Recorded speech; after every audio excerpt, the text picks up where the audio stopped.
Si vous créez une application avec un repeating group qui affiche beaucoup d'éléments, vous allez sûrement rencontrer des problèmes de performance. En effet, si votre application à chaque chargement de page doit afficher des centaines de produits instantanément, vous allez rencontrer des problèmes au chargement. Pour cette raison, on va voir ensemble comment créer un bouton voir plus qui permettra aux utilisateurs d'afficher plus d'éléments en fonction du repeating group. Ça vous permettra d'améliorer les performances de votre application et également d'améliorer l'expérience utilisateur. Allez, on est parti.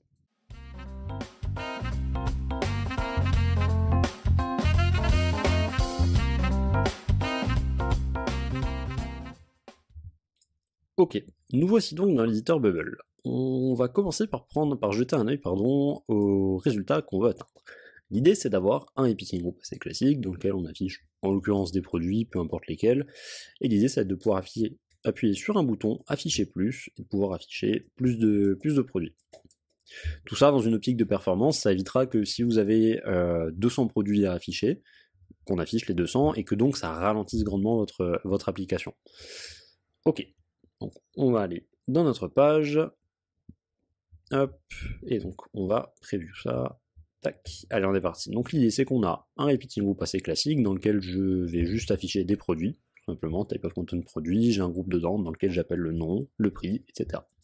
Jusque là, rien de bien spécial. L'idée maintenant, ça va être de dire au repeating group qu'on veut afficher un nombre défini de produits. Donc on va faire do search for, on veut en l'occurrence des produits, donc on search for produits, on met pas de contrainte ici, on n'en a pas forcément besoin, et donc là l'idée ça va être de lui dire, on veut afficher des items jusqu'à un certain nombre. Donc commençons par 3 par exemple, pour voir un peu, par 5 même, comme ça on a plusieurs lignes. Commençons par 5. On va pouvoir aller preview ici.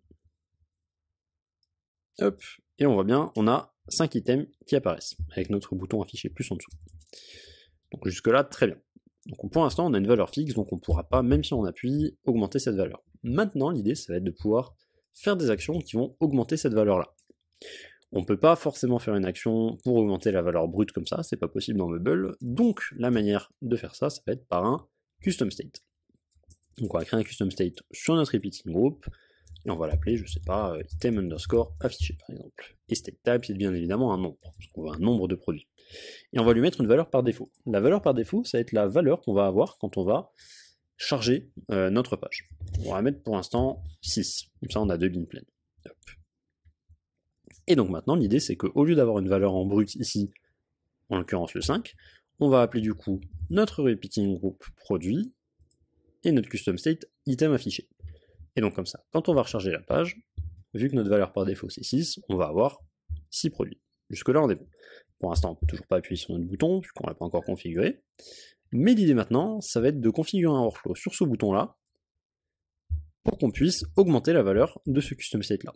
Donc on y va, start edit workflow, hop, et on va dire set state of an element, notre repeating group, hop, custom state, item affiché, et on va lui dire, bah, tu prends la valeur actuelle de ce custom state là, et tu fais plus, j'en sais rien, on pourrait dire plus 3. Allez, comme ça on peut en mettre, hop, comme ça on passera de 6 à 3, de 9 à 12, etc. etc. On fera plus 3 à chaque fois. Donc, testons ça. Hop, et donc là, si on appuie dessus, paf, on a bien 3 produits qui apparaissent en plus, et c'est nickel. Et donc on est bon. La seule chose qu'on va avoir à faire maintenant, ça va être de descendre un peu plus bas et de faire en sorte que le bouton disparaisse quand il n'y a plus de produits à afficher. Parce qu'on ne veut pas forcément donner d'indication à notre utilisateur et lui faire croire qu'il y a encore plus de produits alors que c'est pas vraiment le cas.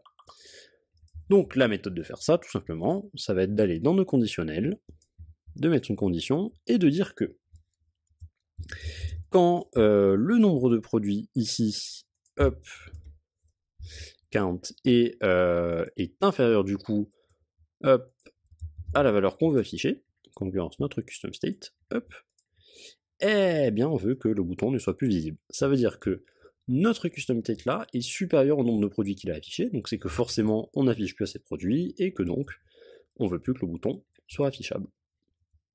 Soit affiché en l'occurrence.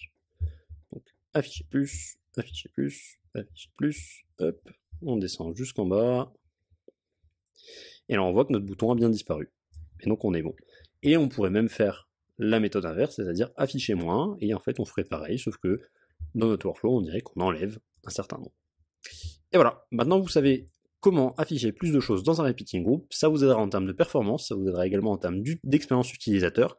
Si la vidéo vous a plu, n'hésitez pas à liker, à vous abonner, il y en a d'autres qui arrivent, et n'hésitez pas dans les commentaires à me dire si vous galérez sur certains projets, s'il y a des choses que vous voulez éclaircir, j'en ferai une vidéo avec grand plaisir. Merci beaucoup, à plus tard.